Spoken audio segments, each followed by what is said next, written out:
Marahil karamihan sa inyo ay alam ang kasabihang kung ano ang itinanim ay siya ding aanihin o you reap what you sow.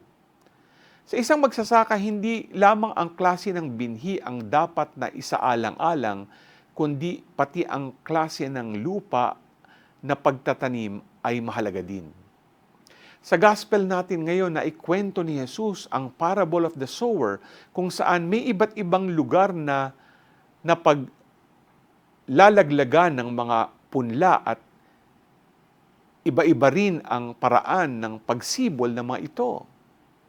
Ngayong araw din ay ginugunita natin si Saint Charbel Macauliffe, isang pari at hermitanyo sa Lebanon. Mula sa pagkabata, ang kanyang buhay ay nagpahayag ng isang tawag, a calling to bear fruit as a noble cedar of Lebanon.